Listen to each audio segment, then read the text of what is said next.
Bonjour à tous. Voilà, que le nom du Seigneur soit béni. On est heureux d'être ensemble ce matin. On est heureux d'être dans la joie du Sauveur, de Jésus-Christ. Cette joie qu'il nous communique. On est heureux d'être dans la communion fraternelle. Merci à tous d'abord d'avoir accepté que l'on puisse modifier un peu les horaires du culte. Vous voyez, d'habitude on peut accueillir, à cause de la distanciation, là, on peut accueillir environ 52 personnes. En fonction s'il y a plus ou moins de familles, on peut aller jusqu'à 55 maxi. Et là on avait 85 inscriptions grâce aux deux cultes. Donc c'était vraiment nécessaire de pouvoir faire deux cultes. Il y avait environ 45 personnes qui étaient inscrites au culte de 9h et il y avait environ une quarantaine de personnes qui devraient être inscrites pour ce culte-là. Peut-être certains ne viendront pas parce qu'on nous a communiqué rapidement que quelques-uns finalement étaient un peu malades, les enfants, après avoir repris l'école et tout. Mais rien de grave, je vous rassure. En tout cas, on est joyeux, on est heureux de pouvoir se retrouver. C'est vrai qu'on est obligé de se réadapter. 1h30, on ne va pas pouvoir aller plus loin, comme ce matin. Donc voilà, que Dieu soit béni en tout cas de nous permettre d'être ensemble, de vivre la communion fraternelle, d'être dans l'église. Quand on a été privé de lieux de culte pendant des mois et des mois, quelle joie sur notre cœur. Hein, et comme je le dis à chaque fois, surtout frères et sœurs, que le masque ne vienne pas enlever quoi que ce soit de notre joie, de notre connaissance. On est là dans ce nouveau lieu de culte que le Seigneur nous a donné, que Dieu nous a offert. Alors bénissons le Seigneur, que rien ne vienne attrister un cœur. Voilà. On se lève ensemble si vous voulez bien. J'aimerais chanter avec vous ce premier chant. On se lève si on le peut bien sûr. Ce chant qui dit: pourquoi parmi les morts chercher les vivants? Jésus, il est ressuscité. Amen.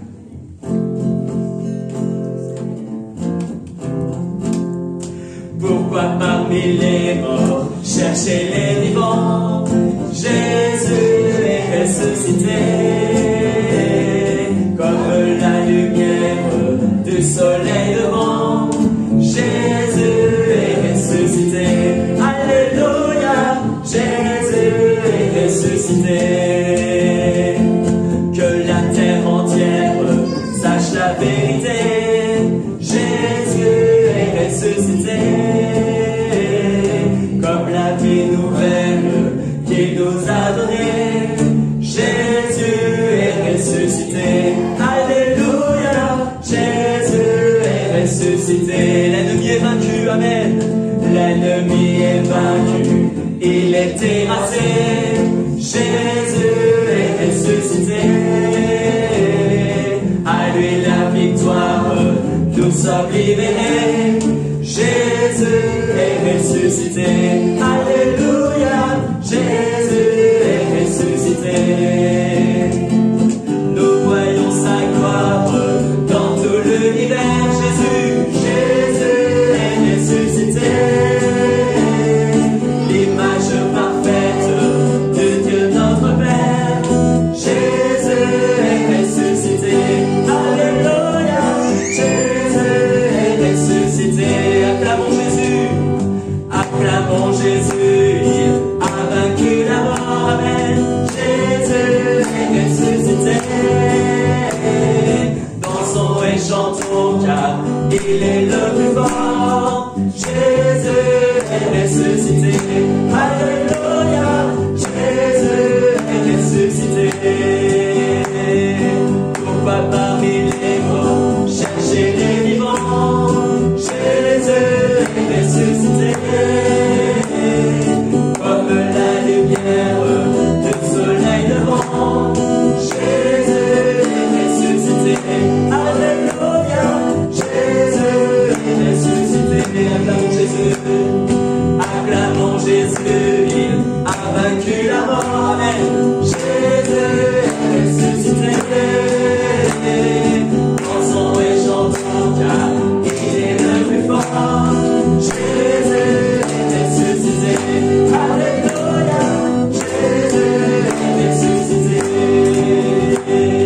Pourquoi parmi les morts chercher les vivants? Jésus est ressuscité, comme la lumière du soleil levant. Jésus, alléluia, alléluia.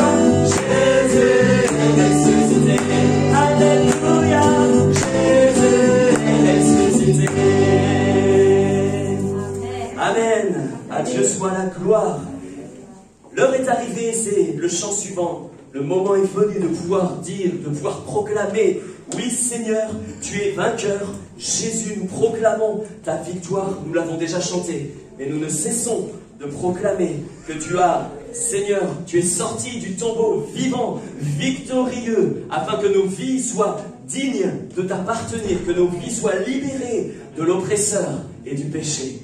L'heure est arrivée, le moment de vérité a sonné. Nous savons que Jésus revient chercher ses enfants.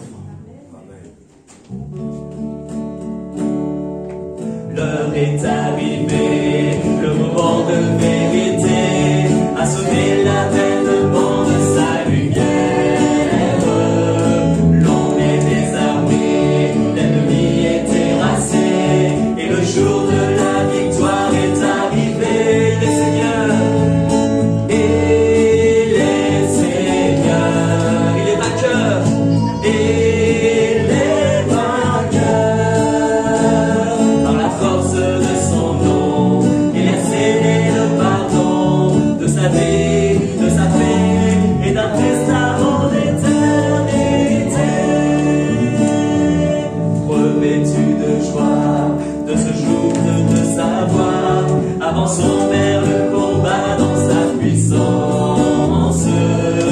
Unis par son sang et portés par notre chant, nous amènerons les foules à sa louange. Il est Seigneur, il est Seigneur, il est vainqueur. Par la force du Très-Haut, il est sorti du tombeau, alléluia, et il vit à jamais, couronné de gloire et d'autorité. L'aube est déjà là, de ce jour où l'on verra le salut de Jésus-Christ briller sur terre. Rien n'est plus certain que l'étoile du matin, dans le ciel illuminé de nos prières. L'Église chante, il est Seigneur, il est vainqueur, il est vainqueur. Que le Dieu de l'univers soit manifesté sur terre, que son nom soit loué et que règne enfin sa majesté. Il est Seigneur, il est vainqueur. Par la force du Très-Haut, par la force du Très-Haut, il est sorti du tombeau et il vit à jamais, couronné de gloire et d'autorité. Il est Seigneur, il est vainqueur. Que le Dieu de l'univers soit manifesté sur terre, que son nom soit loué et que règne enfin sa majesté. Amen. À l'agneau, sur son trône, apportons la couronne, la reconnaissance. Oui, le Fils crucifié est désormais ressuscité. Alléluia.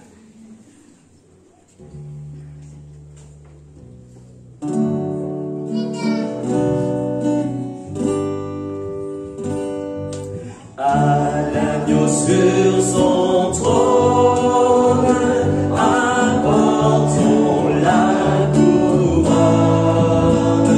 Il l'a conquise sur la croix. Il est le roi des rois. Éveille-toi, mon âme, bénis, adore, acclame, avec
demeure.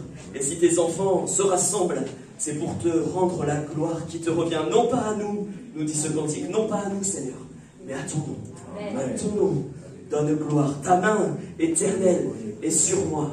Tu ouvres mes yeux ce matin, afin que je te contemple dans toute ta gloire.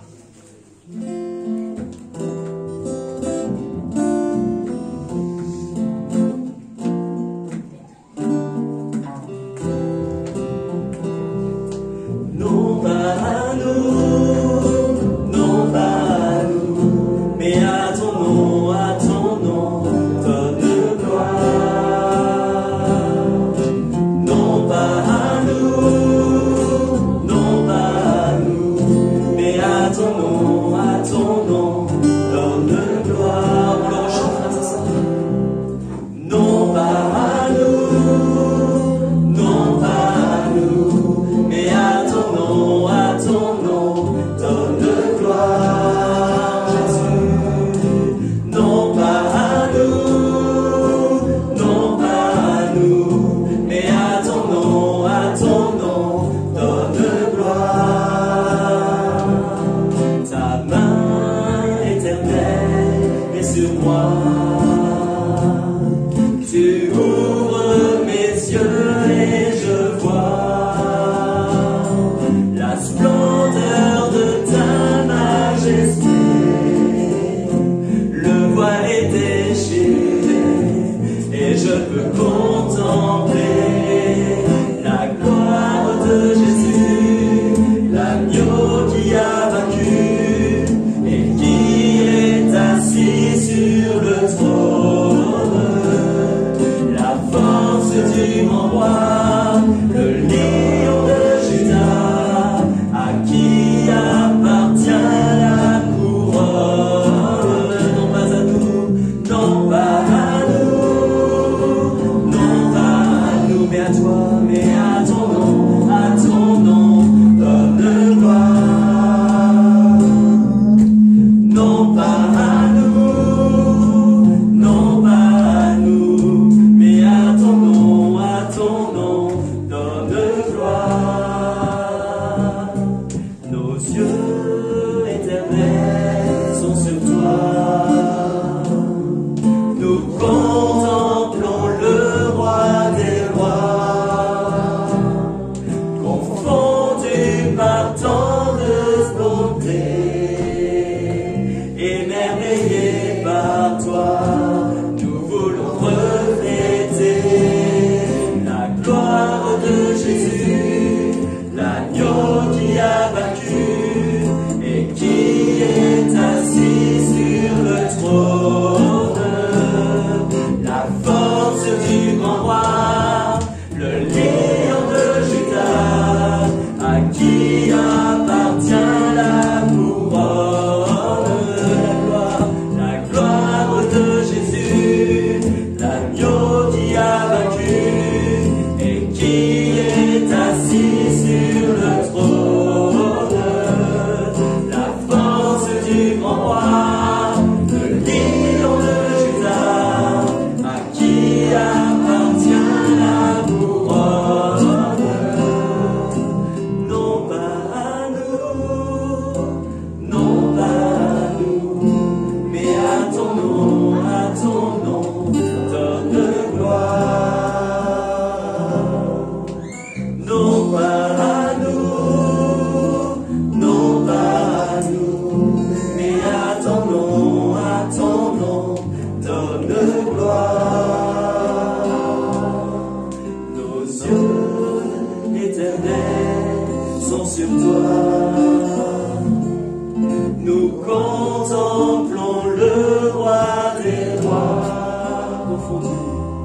confondu par tant de beauté, émerveillé par toi. Nous voulons refléter la gloire de Jésus, l'agneau qui a vaincu et qui est assis sur le trône.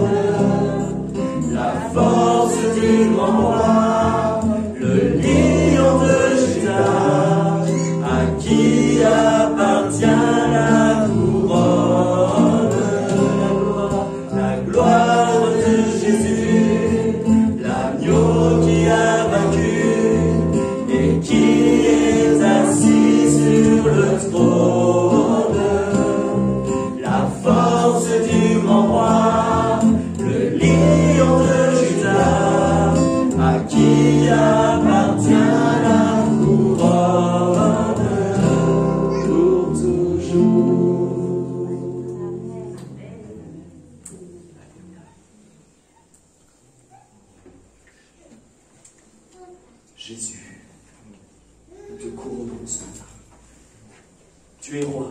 La Bible dit que tu es le roi des rois, le Seigneur des seigneurs, le Maître souverain. On l'a chanté tout à l'heure. Celui qui est ressuscité, qui a tout donné pour nous racheter.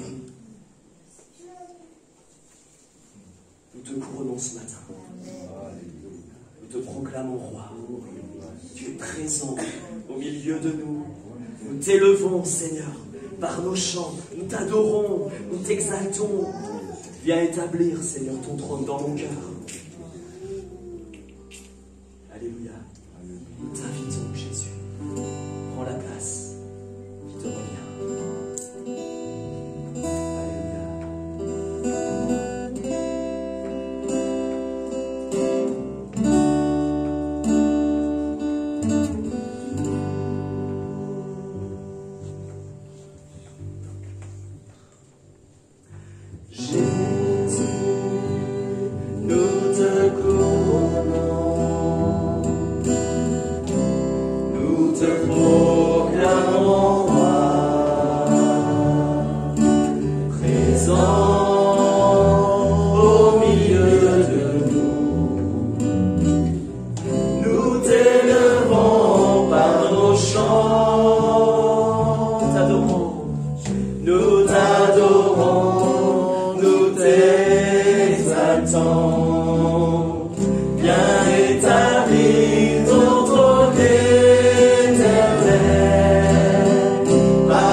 Parce que tu le mérites.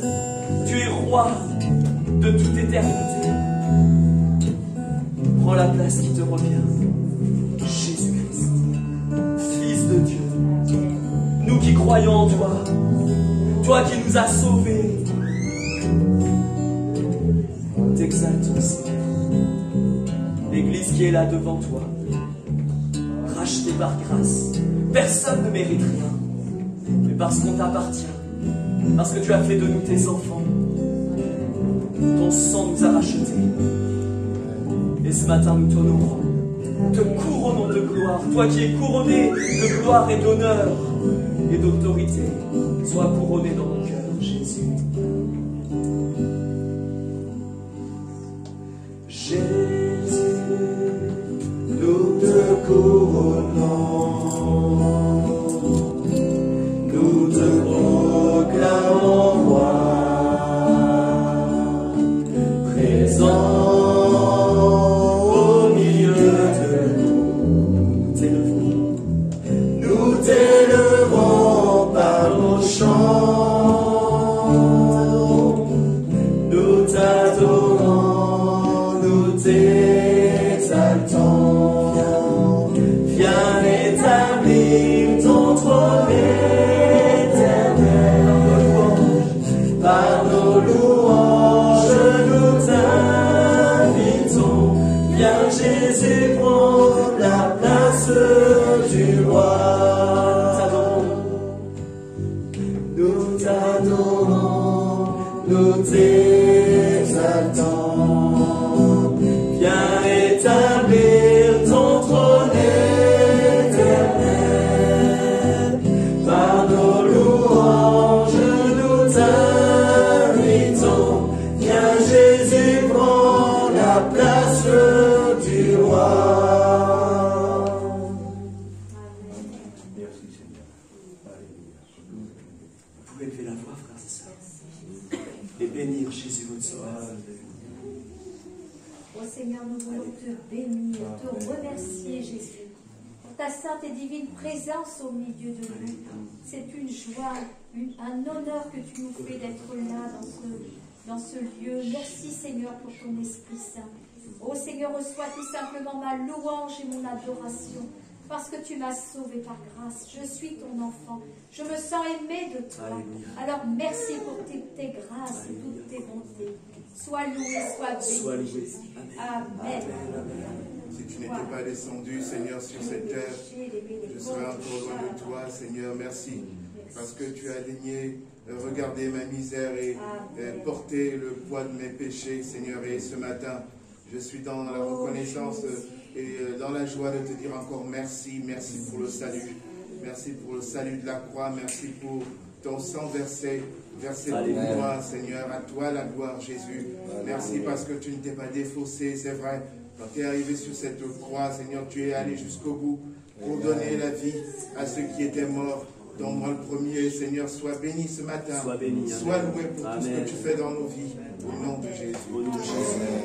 Et beau et tendre Père Céleste, quelle grâce et quel privilège que nous pouvons avoir ce matin, Seigneur, de pouvoir, Seigneur, ensemble, comme nous l'avons chanté, t'adorer, t'exalter, Seigneur, t'élever. Oh, combien, Seigneur, tu as fait de nous, de tes enfants. Nous étions perdus dans notre péché. Et tu nous as donné ton Fils unique, Jésus, notre bien-aimé Sauveur. Et ce matin, Seigneur, reçois toute la reconnaissance de mon cœur, Seigneur. Merci pour la vie que tu nous accordes en abondance. Et merci pour la bénédiction, Seigneur, qui repose, Seigneur, sur ces frères et sœurs bien-aimés de Cherbourg. Au nom de Jésus, Seigneur, sois béni et glorifié. Amen. Amen. Tu es bon, tu es bon, tu es bon. Alléluia, Seigneur Jésus, je loue ton nom, Seigneur. Ton trône est établi dès les temps anciens, Seigneur. Merci, Seigneur, pour ce privilège d'être encore dans ta maison, pour pouvoir te louer, Seigneur Jésus.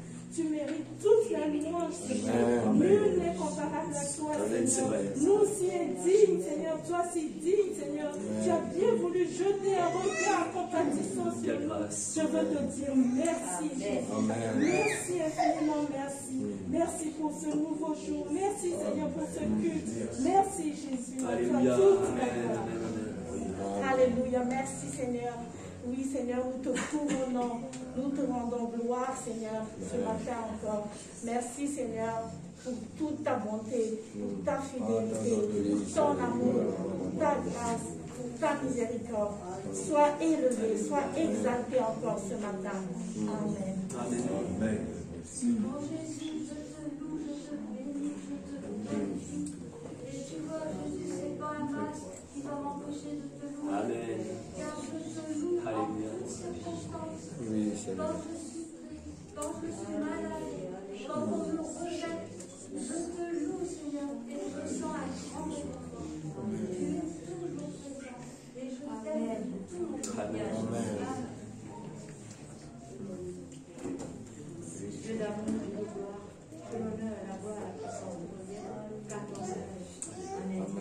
Éternel, tu t'as toujours rassemblé ici à nous, et tu es au milieu de nous, et nous voulons t'adorer, nous voulons exalter ton Seigneur, nous voulons glorifier ton Seigneur, car tu nous aimes tant, car tu nous as aimés, tu as donné ton Fils unique Oh, tu es merveilleux. pour nous sauver. Tu es merveilleux. Péché, il a péché, il a laissé sa gloire au ciel, il est descendu au milieu de nous, et il a porté nos péchés sur la croix. troisième jour, nous avons la victoire. Et en cette victoire, Seigneur, nous sommes rassemblés. Nous glorifions ton Seigneur. Et l'honneur, la puissance de Dieu. Pour le ciel. Père, quelle grâce, quel privilège nous avons d'être rassemblés avec nous. Combien je loue, je bénis ton nom, parce que ce sont des cadeaux célestes que tu nous donnes chaque jour et combien je désire ce matin me prosterner, louer, glorifier ton nom, ta sainteté, ta beauté, ta majesté, ta magnificence. Mon âme, Seigneur, exalte, exulte ton nom. Mon âme n'est enchérie que par ta présence et je désire t'en remercier, te louer. Merci, merci de ces grâces, merci de ces puits de bénédiction, merci, merci de ces richesses spirituelles qui ne viennent que par grâce, Seigneur. Merci de nous avoir tout donné en Jésus, ton Fils bien-aimé. Et c'est cela qui nous a encore prouvé ton amour dans cette richesse de ta présence, en nous donnant, Seigneur, ton Fils. Merci, merci, Père. Amen.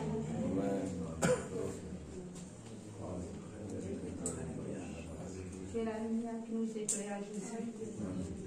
Tu es le Dieu fidèle. Tu veilles sur chacun de ton peuple ce matin. Par ton Saint-Esprit, tu es parti. Oui, il fallait que tu remontes au ciel, afin que nous puissions être accompagnés par ton Saint-Esprit, être guidés. C'est ton Saint-Esprit qui agit ce matin dans la vie de chacun de ton peuple. Ce matin, mon âme te loue de m'avoir choisi, Seigneur. C'est toi qui m'as racheté, tu m'as choisi, tu m'as libéré, tu m'as délivré. Et tu as placé, Seigneur, cette église, Seigneur, dans Sherbrooke. Ce matin, je te bénis pour cette église que tu as placée. C'est ton œuvre, Jésus. Seigneur, guide cette église, guide ton serviteur.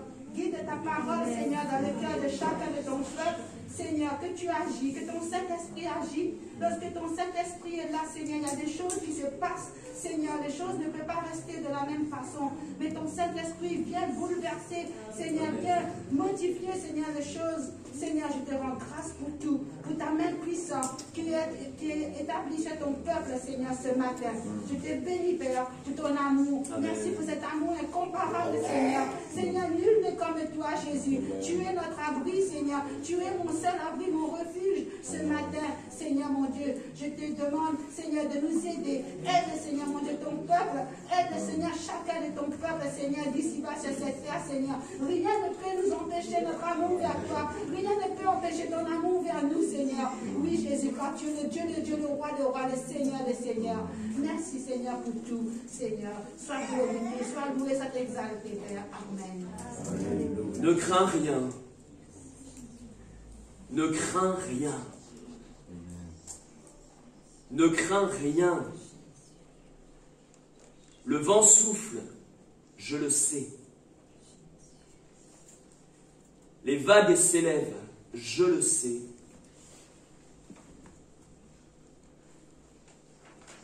La pluie tombe en torrent, je le sais.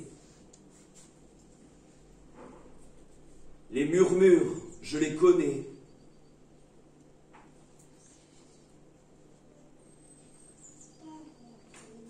Ne crains rien. Ne promène pas de regards inquiets, cherchant où tu pourrais trouver la solution, sur quoi tu pourrais te rattacher, t'accrocher. Que tes yeux cessent de regarder à droite et à gauche, et qu'enfin ils se fixent tout à nouveau sur moi, a dit Jésus. Le Seigneur te parle ce matin. Ne crains rien. Amen. Le vent souffle, c'est vrai. La pluie tombe, c'est vrai. Ton cœur est apeuré, c'est vrai. Mais le Seigneur ne veut pas laisser ton cœur dans cet état. Fixe tes regards sur Jésus. C'est lui qui est la solution. C'est lui qui est le remède. C'est lui qui calme les vents et la mer. C'est lui qui t'apaise, qui te rassure. Ne crains rien. Retiens cela ce matin, parce que c'est pour toi. Ne crains rien, a dit le Seigneur. Amen.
Vous savez, frères et sœurs, c'est facile de dire Jésus, tu es le roi des rois. Tu es le Seigneur des seigneurs. C'est facile de le dire. Mais le vivre, c'est parfait. C'est autre chose. Alors qu'on va ouvrir la parole de Dieu, qu'elle fasse autorité, frères et sœurs, dans nos cœurs. C'est facile de dire Jésus, tu es le roi des rois, mais lorsque Jésus a parlé, on fait autre chose. Alors il n'est pas le roi. Il est le roi des rois, le Seigneur des seigneurs, mais dans ton cœur, il n'est pas le roi. Jésus sera véritablement le roi de ton cœur quand tu auras fait le choix d'obéir à la parole coûte que coûte. Même si ça te demande de délaisser, même si ça te demande de couper, de renoncer, même si ça te demande de tourner le dos à tes pratiques, à tes pensées, à ta volonté, Jésus sera le roi dès lors que tu accepteras toute sa parole dans ta vie, dans ton cœur, quoi qu'il en coûte. Alors chantons ce chant-ci, c'est notre désir que la parole de Dieu ait autorité sur nos cœurs. Jésus, nous te couronnons, nous te proclamons roi, présent au milieu de nous. Nous t'élevons par nos chants, nous t'adorons, nous t'exaltons. Viens établir ton trône éternel, par nos louanges nous t'invitons. Viens Jésus, prends la place du roi. Viens Jésus, prends la place du roi. Viens Jésus, prends la place du roi. Amen. Alléluia.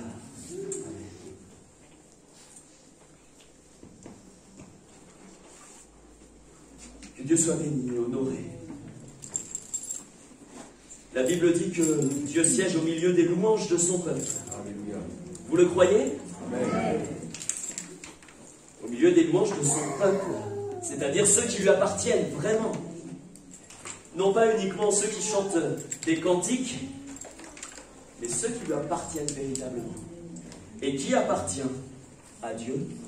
Eh bien, ce sont ceux et celles qui font sa volonté. Amen. Alléluia.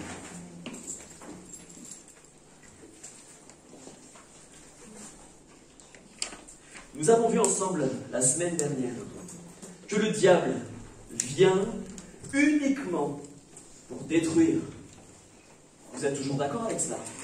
C'est la Bible qui nous le révèle. Le diable vient pour dérober, uniquement pour cela. Il vient pour égorger, il vient pour arracher, il vient pour procurer la mort, mes amis. Alors que Jésus, lui, il vient pour détruire les œuvres du diable. Amen.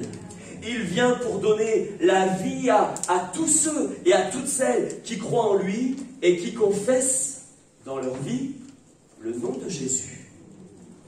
Dans Jérémie chapitre 1, versets 9 à 10, on va le lire dans quelques instants, nous avions médité cette vérité selon laquelle Jésus vient aussi pour abattre, pour détruire.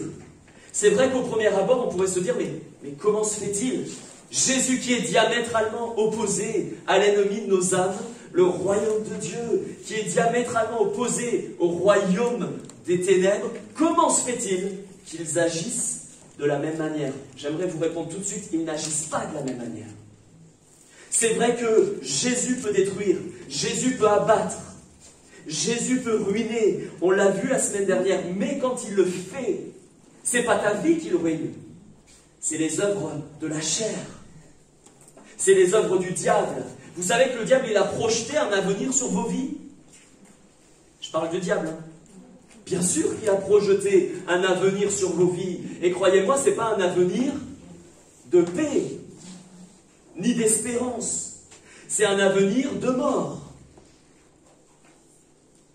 Alors que la Bible dit, on l'a vu et on l'a lu ensemble la semaine dernière, dans Jérémie, s'il te plaît. Jérémie chapitre 1, versets 9 et 10. C'est Dieu qui parle à son prophète. Jérémie donc. L'Éternel étendit sa main et toucha ma bouche. Et l'Éternel me dit, voici, je mets mes paroles dans ta bouche. Regarde, je t'établis aujourd'hui sur les nations et sur les royaumes pour que tu arraches. C'est Dieu qui parle. Pour que tu abattes. Pour que tu ruines. Pour que tu détruises. Mais le Seigneur Jésus, quand il commence une telle œuvre dans une vie, il ne s'arrête pas là. Le diable s'arrête là. Il détruit ta vie.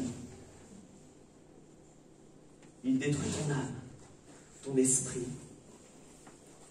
Mais Jésus, quand il vient pour ruiner, détruire, abattre, arracher, il le vient dans le but d'abattre les raisonnements qui ne lui appartiennent pas. Il vient dans le but d'arracher ce qui, dans nos cœurs, les racines sont encore des racines qui ne sont pas à sa gloire, qui ne le représentent pas, qui ne le glorifient pas.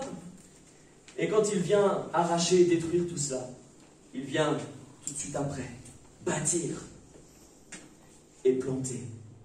Et vous savez que lorsque Jésus plante, c'est la vie qui pousse. Le diable veut laisser derrière lui la mort, la ruine, alors que Jésus, il vient si tu lui laisses place dans ta vie. Si tu lui laisses être le roi, comme on l'a chanté. C'est vrai qu'il va peut-être y avoir des temps où il va être obligé de détruire des choses, d'arracher, d'extirper. Mais c'est uniquement pour sa gloire. Et il va planter la vie de l'esprit dans ton cœur et ton esprit. C'est toute la différence avec l'ennemi de nos âmes et Jésus. Lorsque Jésus vient arracher, il vient arracher notre héritage. Vous savez qu'on a un héritage?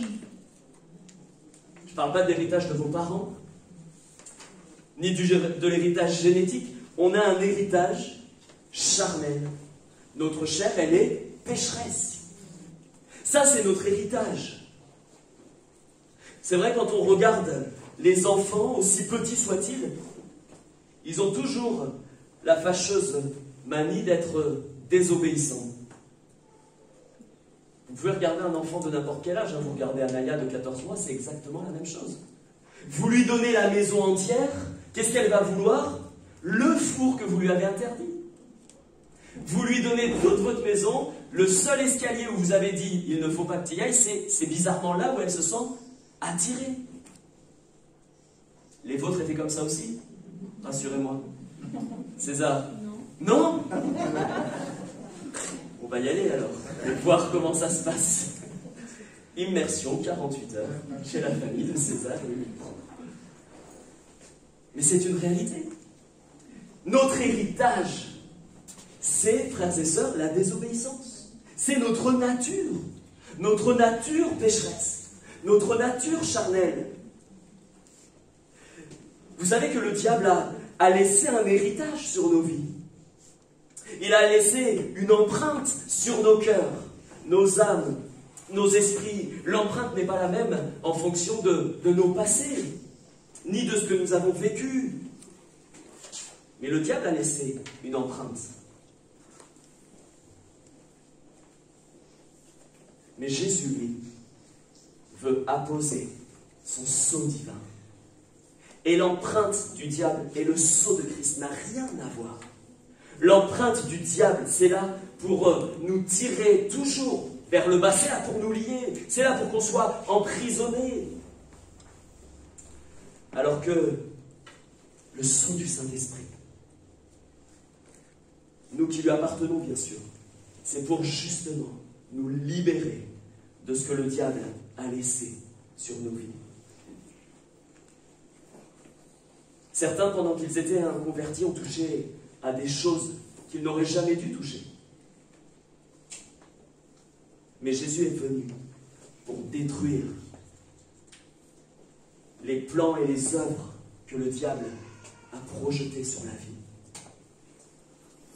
Même si des choses occultes ont été ouvertes, la seule personne qui puisse refermer ces liens-là, qui puisse les détruire, c'est le Christ, c'est Jésus. Et la Bible dit que sur la croix, il a tout accompli, alléluia.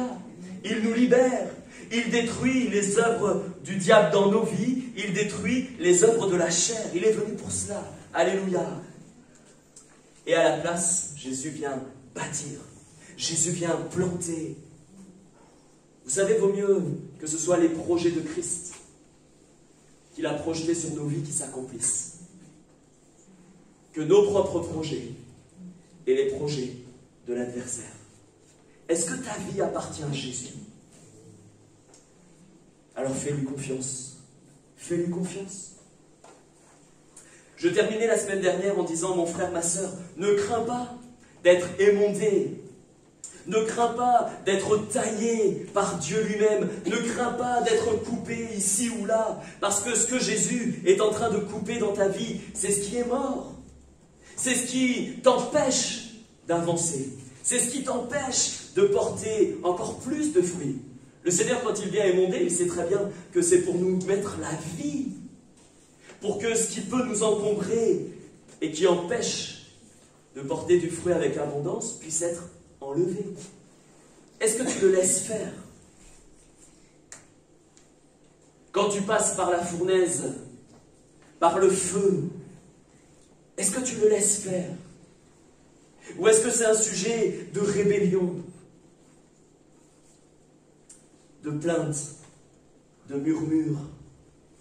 Vous savez, comme les Hébreux dans le désert, ils ont vu la gloire de Dieu, ils sont sortis d'Égypte, ils ont vu comment Dieu est venu les sortir de l'esclavage à main forte et à bras étendus. Ils ont vu de leurs yeux.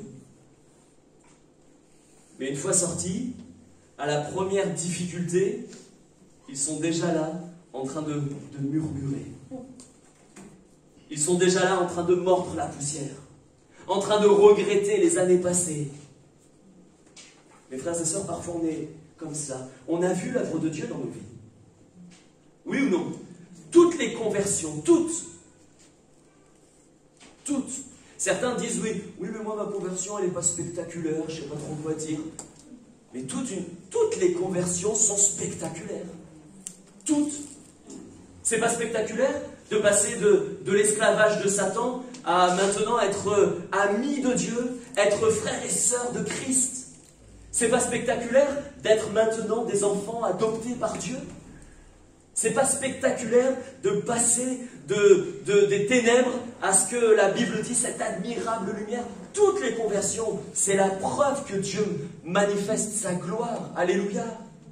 Et parfois on a vu, et tous on a vu, la gloire de Dieu se manifester dans nos vies.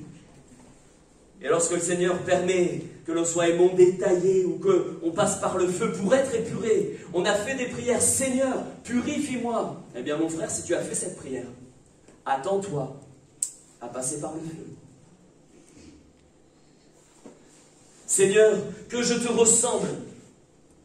Tu ne vas pas te lever un matin en ressemblant davantage à Christ. Le Seigneur va aussi permettre que tu sois taillé à sa ressemblance. Émondé. Dieu sait très bien que ce qu'il doit enlever de nos vies, c'est pour répandre l'odeur de Jésus-Christ. Ne crains pas le brisement, mon frère, ma sœur, je le répète, parce que Jésus ne va pas laisser ta vie là briser sur le sol. Si tu le regardes, si tu le laisses faire, si tu lui as confié ta vie, après le brisement, c'est ce qu'on disait la semaine dernière, vient le relèvement. Alléluia. La Bible dit que Jésus ne vient pas briser le roseau qui est courbé. Qu'est-ce qu'il vient faire? Il vient le redresser. Il ne vient pas éteindre le lumignon qui fume encore. Qu'est-ce qu'il vient faire? Il vient le rallumer.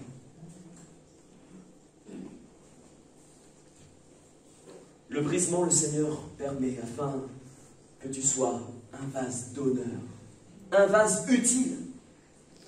Vous savez qu'il y a plein de vases, la parole nous enseigne, des vases qui sont utiles à l'œuvre de Dieu et des vases qui sont complètement inutiles.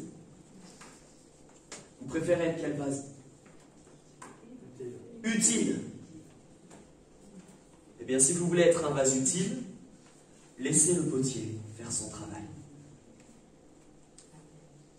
Parfois, on fait des prières et on ne se rend pas compte de la portée de nos prières. Tout à l'heure, on a chanté, à l'instant, on a chanté « Jésus, nous te couronnons, nous te proclamons roi ». Mon frère, ma sœur, si tu proclames Jésus roi dans ta vie, il y a des choses qu'il va te demander d'abandonner. C'est sûr. Il y a des pensées qu'il va te demander d'abandonner. Il y a des pardons qu'il va te demander de donner, d'accorder. Parfois, on chante Jésus, nous te proclamons roi, oui, tu es maître et Seigneur. Mais ça fait 15 ans que le Seigneur t'a demandé de pardonner et tu ne l'as pas fait.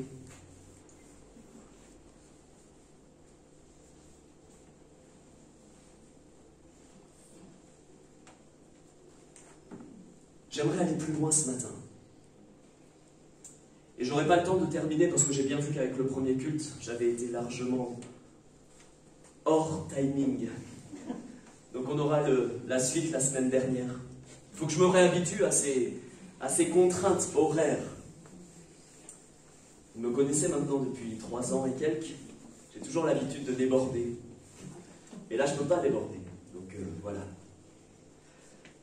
J'aimerais aller plus loin ce matin par rapport au fait que parfois le Seigneur est obligé de détruire. Ne crains pas d'être émondé, ne crains pas le feu, ne crains pas d'être brisé. Mais j'aimerais te dire aussi ce matin de la part de Dieu, ne crains pas, mon frère, ma sœur, la réprimande du Seigneur. Ne crains pas le châtiment du Seigneur. Parce qu'il est salutaire pour ta vie. Il y a des fois, malheureusement, parce que qui dit correction, châtiment, ça veut dire que nous n'avons pas agi selon la parole de Dieu. Nous n'avons pas été obéissants, nous n'avons pas toujours été des brebis qui suivent le bon berger.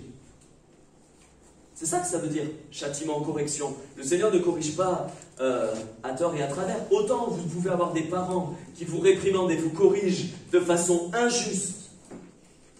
Et c'est certainement arrivé à tous. De trancher.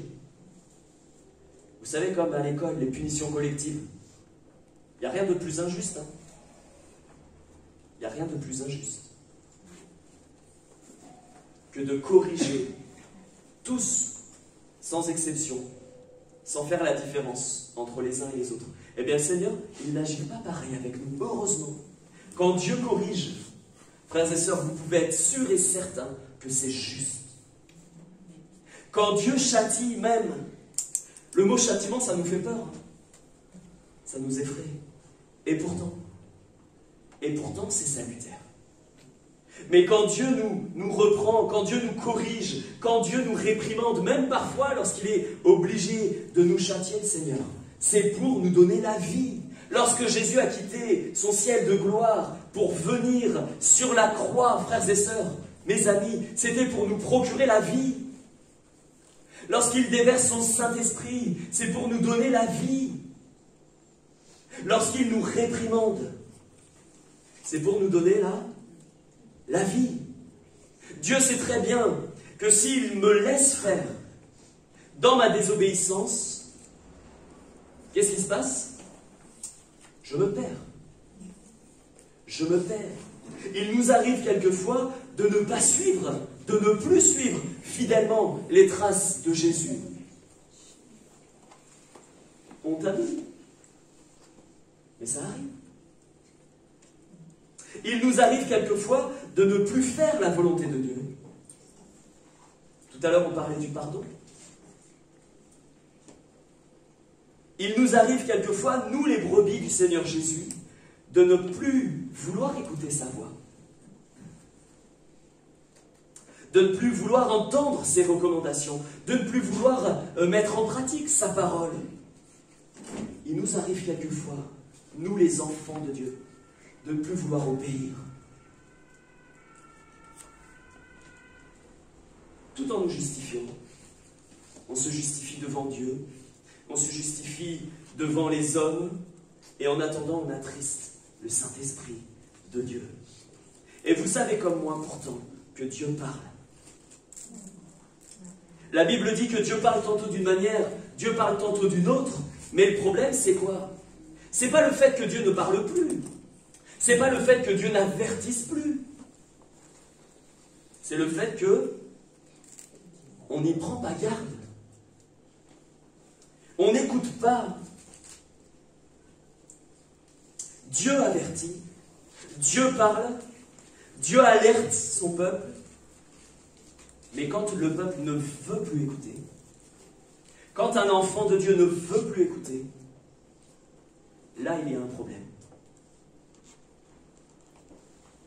Ça nous arrive à tous d'être désobéissants. Oui, le Seigneur nous alerte, le Seigneur nous montre par son esprit. Et nous, avec l'aide de son esprit, on lui demande pardon. Et on lui demande sa grâce pour venir nous aider à continuer la route. Ça, c'est la vie de tout chrétien. Personne n'est parfait. Il n'y a que Jésus qui est parfait. C'est la vie de tout chrétien. Ne pensez pas que moi, en tant que pasteur, il m'arrive jamais de désobéir. Je vous choque? J'espère pas. Si je vous choque, tant mieux. Frères et sœurs, je suis comme vous. Hein. On est de la même nature. Mais on a aussi le même esprit, vous et moi. Et quand l'esprit nous montre que ce qu'on a pensé là, c'était pas bon. Quand l'esprit nous montre que ce qu'on a répondu aux frères, c'était pas comme ça qu'on aurait dû répondre. Quand le Seigneur nous montre que cette façon-là, c'est l'orgueil qui essaie de reprendre sa place, qu'est-ce qu'on fait? Eh bien, on demande à Seigneur Jésus pardon. Ça, c'est la vie normale de tout enfant de Dieu. Mais là où c'est pas normal, c'est quand le Saint-Esprit nous montre les choses et que ça rentre là et que ça sort là. Là, c'est pas normal. On sait, et c'est le Seigneur Jésus qui l'a dit, que sans lui, on ne pouvait rien faire. On est tous d'accord avec ça. On le prie tous, on le chante tous, on le dit tous. Mais c'est écrit, Jésus il a dit qu'on ne pouvait rien faire sans lui. Mais le savoir et le vivre, c'est complètement différent. Il arrive parfois que l'on fasse les choses sans lui. Et malheureusement, il arrive parfois que le Seigneur nous reprenne en nous disant « Attention là, tu es en train de prendre des décisions tout seul. Tu ne m'as pas consulté, ou tu n'as pas attendu ma réponse, ou c'est écrit dans la parole, tu le sais, mais tu ne veux pas mettre en pratique. Attention, mon enfant. »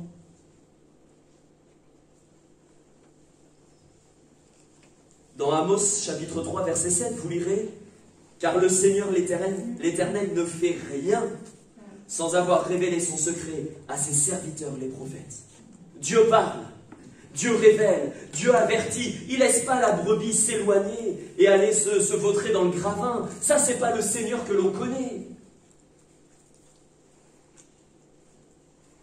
Dieu parle, il avertit, il alerte. Dites-moi, Dieu n'a-t-il pas averti le peuple d'Israël? Mais lisons l'Ancien Testament.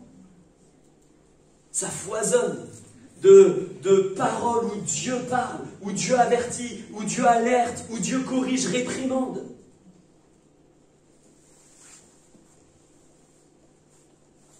Dieu n'a-t-il pas averti le peuple d'Israël avant de retirer sa gloire du temple?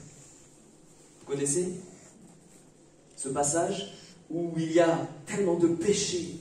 Non pas de péché à l'extérieur. Ça, frères et sœurs, qu'il y ait du péché dans le monde, c'est normal. Mais il y a tellement de péché à l'intérieur du temple, au milieu du peuple, au milieu de ceux qui doivent servir le peuple, servir Dieu, au milieu de ceux qui doivent se sanctifier, se mettre à part. Il y a tellement de péchés, tellement de débauche. Dieu a parlé, Dieu a averti, Dieu a envoyé les prophètes pour reprendre, pour alerter, mais rien n'y fait. Et à un moment donné, qu'est-ce qui se passe? Dieu retire sa gloire du temple. Pourtant, la gloire, c'était le lieu où il devait y avoir rencontre avec Dieu. C'était le lieu privilégié où il y avait là la présence de Dieu. Le temple, il a été créé pour ça, pour qu'il y ait une véritable communion, une intimité avec l'Éternel.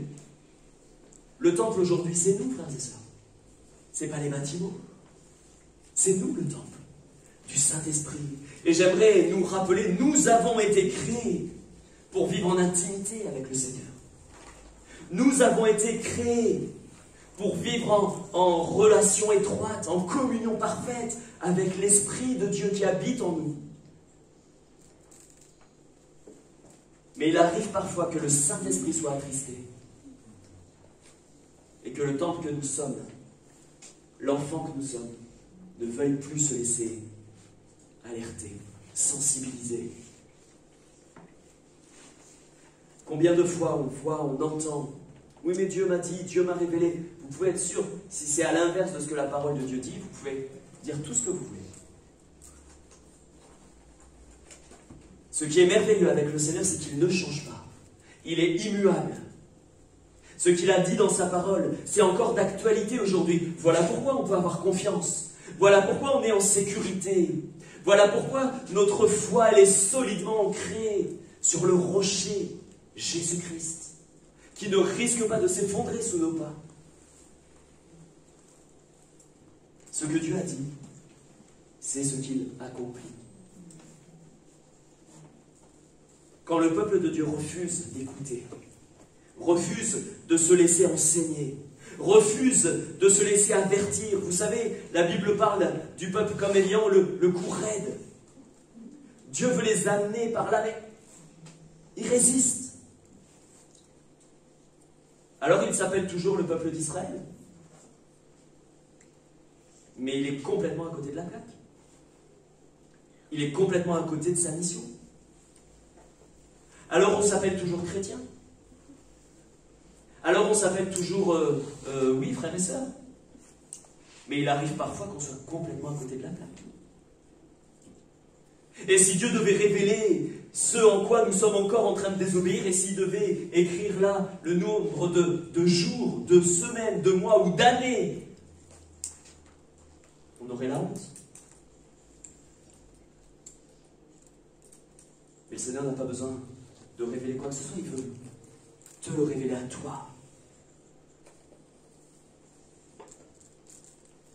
Il ne faut pas que notre cou soit dur, au point que Jésus ne soit plus capable de nous diriger.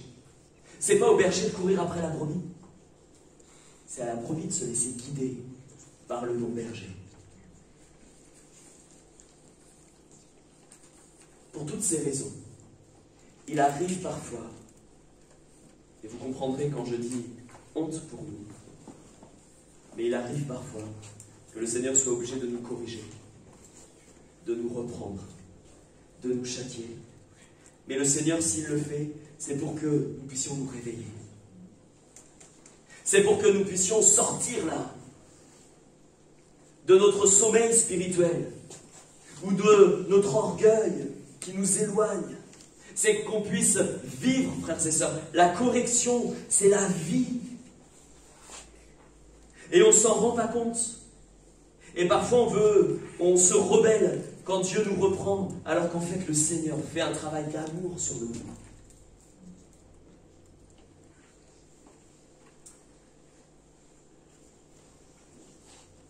Si Dieu me laissait faire, ce serait ma perte. Alors là, ce serait la ruine, mais la ruine totale. Dieu ne parle pas toujours de la même manière, nous le savons. Dieu ne corrige pas toujours de la même manière. Dieu ne réprimande pas toujours de la même manière. D'une personne à l'autre, Dieu n'agit pas toujours de façon identique. Et dans une seule vie, Un jour, Dieu agit d'une manière, il corrige d'une manière s'il y a besoin, et puis à un autre moment, Dieu est souverain, il fait comme il veut. N'oublions jamais, frères et sœurs, qu'il nous aime, le Seigneur. Il nous aime. Et qu'est-ce que nous dit la parole? Qu'est-ce qu'elle nous dit, la parole? Le Seigneur, il châtie ceux qu'il aime. Ceux qu'il reconnaît comme ses fils et ses filles.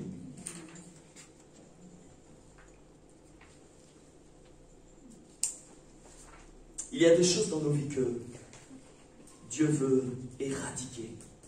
Et la semaine dernière, on disait, mais est-ce que je le veux? Le voulons-nous?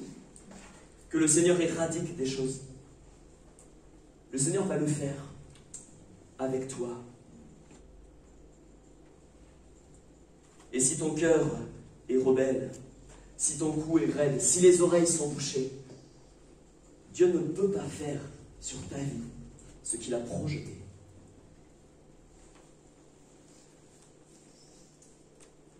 Dieu enseigne. Malheureusement, il arrive parfois que nous soyons comme les zèbres, ne pas vouloir, ne plus vouloir nous laisser enseigner. Vous lirez le livre de Joël cette semaine, frères et sœurs. Vous lirez le livre de Joël. Je peux vous demander de lire le livre de Joël? J'ai le droit? Vous m'autorisez? Alors maintenant, la question c'est, est-ce que vous allez le faire? Je ne dois pas vous envoyer un texto quand même. Non, c'est bon? Si? Ah là là. C'est Oxida qui a dit oui? T'inquiète pas, ma sœur. Je vais t'envoyer un texto tous les jours, jusqu'à dimanche prochain. Alors lisons le livre de Joël, frères et sœurs. Parce que le livre de Joël, on ne va pas le lire maintenant, on le lira la semaine prochaine. Là, on n'aura pas le temps de le faire. Le livre de Joël nous montre que Dieu a été obligé, à cause de la désobéissance du peuple, Dieu a été obligé d'envoyer les sauterelles. Vous connaissez ce passage? Même si vous connaissez le passage, lisez-le s'il vous plaît. Lisez-le, c'est l'occasion de lire avec la famille, aussi avec les enfants. Lisez-le et vous verrez que Dieu, en réprimande, a été obligé de reprendre le peuple, notamment avec cette invasion de sauterelles. Et quand vous lisez cela, vous découvrirez qu'il est écrit que le peuple, là, le pays, finalement, il était ruiné. Il était détruit. Les torrents étaient à sec. Les cultures, le blé, il n'y en avait pas. Les greniers étaient vides. L'huile était asséchée. Est-ce que c'est ce à quoi nous sommes appelés? Quand on connaît le Seigneur, on sait ce que ça veut dire. L'huile, la présence de l'Esprit. Est-ce que Dieu nous appelle? Est-ce que Dieu désire que son peuple soit asséché spirituellement? Est-ce que c'est son désir? Non. Non, bien sûr. Dieu veut que nous soyons, frères et sœurs, avec des greniers remplis de blé, de nourriture spirituelle. Le Seigneur veut que l'huile coule. Cette huile bienfaisante, qu'elle puisse abonder. Vous savez, notamment ce passage qui nous montre que lorsqu'il y a eu des vases, l'huile, elle n'a pas cessé. Elle n'a pas tari. Le problème, c'est pas la source d'huile. Le problème, c'est quoi? C'est les vases que nous sommes et qui parfois ne sont plus disponibles et qui parfois ne sont plus à la source. Le torrent, il est asséché. Pourtant, la Bible dit que les torrents de Dieu, ils sont pleins d'eau. Comment est-ce possible, Seigneur? Est-ce que c'est toi qui as une défaillance dans ton torrent?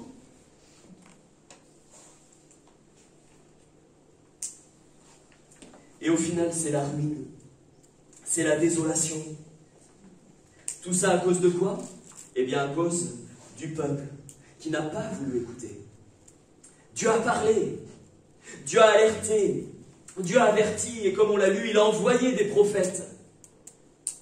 Mais le peuple n'a pas voulu écouter.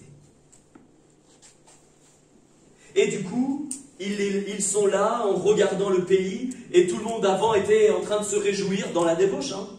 Parce que vous savez, se fabriquer de la fausse joie, ça existe. Se fabriquer une fausse vie spirituelle, ça existe. Alors tout le monde était là, dans la joie et tout, mais au moment où les sauterelles sont arrivées, et Dieu dit que c'est sa grande armée qui l'a envoyée, au moment où elles ont tout détruit, tout ruiné, et bien là, finalement, la joie se transforme en tristesse.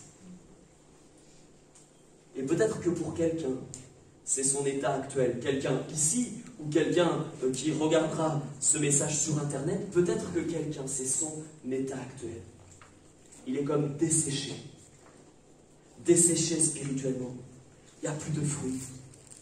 Dans Joël, vous le lirez, les arbres fruitiers ne donnaient plus leurs fruits. Il n'y en avait plus. C'est la ruine spirituelle. C'est la sécheresse. Et pour quelqu'un en particulier, ou pour plusieurs, le Seigneur est en train de montrer ce matin que ça fait longtemps qu'il t'a parlé. Et que tu as refusé de l'écouter.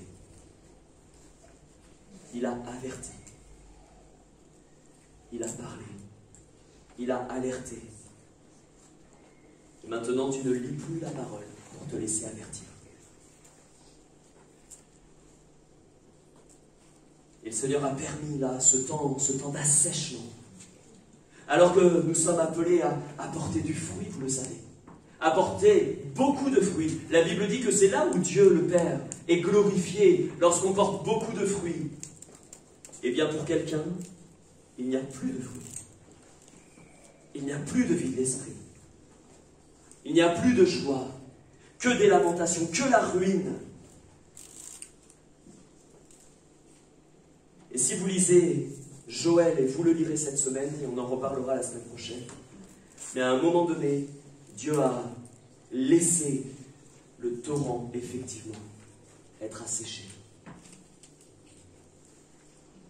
La Bible dit qu'à un moment donné, Dieu parle, et dit même, donc c'est pas dans Joël, je vais l'amener, je l'attirerai au désert. Pour faire quoi? Pour parler à son cœur. Il y a eu des époques où ton cœur n'était plus réceptif à entendre la voix de Dieu. Oh, ça ne veut pas dire que tu as abandonné ton habit du dimanche, ton habit de chrétien. Mais à l'intérieur du cœur et dans ton esprit, ça fait peut-être pour certains longtemps que c'est plus la volonté de Dieu qui prime. Et le Seigneur permet parfois la sécheresse spirituelle pour pouvoir alerter, pour pouvoir parler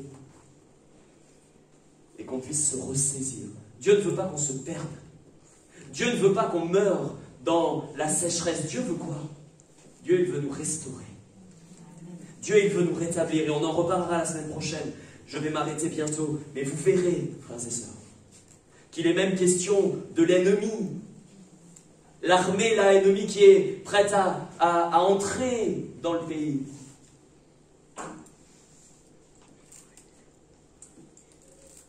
Et la seule solution, la seule, vous connaissez tous ce mot, on ne l'aime pas beaucoup parfois, pourtant ce mot c'est la vie, c'est la repentance. Aujourd'hui vous parlez à des gens dans la rue de repentance, ils ne savent pas ce que c'est. Pourtant c'est pas un mot, c'est un mot qu'on doit absolument, frères et sœurs, connaître. Le peuple de Dieu, c'est celui qui est capable de reconnaître ses erreurs. Le peuple de Dieu, les enfants de Dieu, c'est ceux qui sont capables de se repentir devant Jésus en demandant pardon pour leur erreur, leur faute, la rudesse de leur cœur. Et vous verrez dans Joël, la seule solution pour arrêter le drame, c'est la repentance du peuple. Et quand il y a repentance, Eh bien, immédiatement, vous connaissez ce passage. Cette prophétie sur l'abondance de l'Esprit. Dans les derniers jours, je répandrai de mon esprit sur toute chair. Et juste avant, il y a écrit, après cela, après quoi? Eh bien, après la repentance. Après la repentance sincère du peuple, après cela, je répandrai de mon esprit. Là où l'huile, elle avait séché à cause de la désobéissance, eh bien, s'il y a repentance, le Seigneur va déverser tout à nouveau. Là où la rivière, elle était coupée, il n'y avait plus de torrent à sécher, eh bien, tout à nouveau, s'il y a repentance, les torrents de Dieu seront pleins d'eau. Là où les greniers étaient vides, eh bien, tout à nouveau, les greniers seront pleins. S'il y a repentance. Là où il n'y avait plus de fruits dans les arbres fruitiers, tout à nouveau, les arbres donneront de leurs fruits en leur saison. Et puis vous lirez le dernier chapitre. Il est question de restauration du peuple d'Israël. De merveilleuses prophéties qui parlent aussi de la réhabilitation, du rétablissement du peuple d'Israël dans les derniers temps. Mais ça nous parle aussi, nous, s'il y a repentance, alors la vie de l'esprit va abonder, oui, et tu seras rétabli, restauré dans ton cœur, dans ton âme, dans ton esprit, et certains dans leur corps, frères et sœurs. Parfois, nos corps sont encore liés parce que ça fait des mois et des années que Dieu nous demande de mettre en pratique sa parole, d'obéir. On parle du pardon. Il y aurait plein d'autres choses à dire. Mais parfois, le corps est encore lié. Et c'est pas que Dieu ne guérisse plus. C'est que Dieu attend d'abord que tu capitules, que tu mettes en pratique. Pardonne, pardonne, pardonne. Et tu verras la gloire de Dieu. Parfois on refuse. Mais quand on refuse, eh bien, on se retire des plans de Dieu. On le verra la semaine prochaine. Quand on refuse de mettre en pratique la parole, on se retire de la bénédiction. On va prier. Lisez, frères et sœurs, Joël. Il y a 3 chapitres. Lisez-le. Lisez-le avec la méditation de ce matin. Tout ce qu'on a partagé. Et on verra la semaine prochaine cet exemple où effectivement, à un moment donné, ça peut être l'état de quelqu'un. Quand il regarde autour de lui, quand il regarde sa vie, quand il regarde sa vie spirituelle, c'est la ruine. Il n'y a plus rien.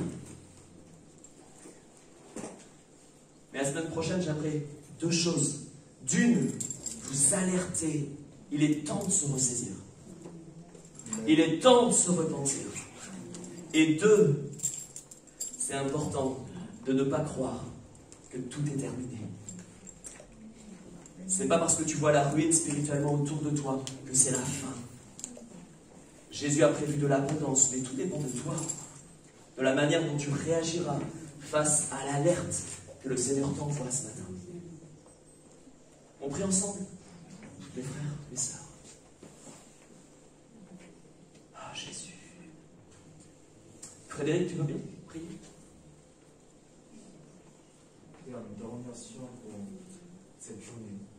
Nous savons que tu as remporté pas mal de victoires dans le domaine spirituel, dans le physique, afin que chacun ici présent puisse bénéficier de cette parole. Nous te remercions pour le premier, pour ce que tu as encore, Seigneur, qui vient s'ajouter. Nous te remercions que nos cœurs aient entendu ta voix, Seigneur Jésus, que nos oreilles aient entendu ta voix, Seigneur, et que nous ne puissions pas négliger l'avertissement que tu donnes à tes enfants aujourd'hui, Père. Père, nous te remercions de nous avoir permis d'entendre cette parole. Qu'encore cet après-midi, nous puissions la méditer tout à nouveau. Oui, Père, comme nous l'avons chanté, sois le roi, Seigneur. Amen. Sois le Seigneur de nos vies, Seigneur. Père, je demande pardon pour tous mes frères et mes soeurs, pour moi-même, où nous n'avons pas entendu, où nous n'avons pas obéi, où nous n'avons pas fait ta volonté, Père. Merci de nous avertir encore aujourd'hui.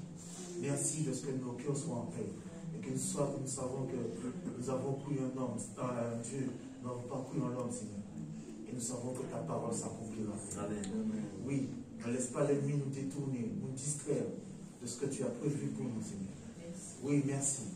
D'ouvrir les écluses des cieux encore tout à nouveau, sur mes frères, sur mes soeurs, sur ma vie, sur nos enfants, sur nos foyers, Seigneur. sur tous ceux que nous côtoyons, Seigneur. Et fais de nous, c'est vrai, ce vase utile, Seigneur. Amen. Fais de nous ces vases utiles, Seigneur, pour la gloire de ton nom. Oui, à toi toute la gloire. À toi la gloire. À toi toute l'honneur, Seigneur, toute la puissance. Oui, Père, que seule ta volonté s'accomplisse. Amen. Au nom de ton Fils Jésus. Au nom de Jésus. Alléluia. Voilà, que le nom du Seigneur soit béni. Que Dieu vous bénisse chacun. Que Dieu vous fasse du bien là où vous êtes, que ce soit ici ou ailleurs. Je vous rappelle que maintenant, c'est les deux horaires de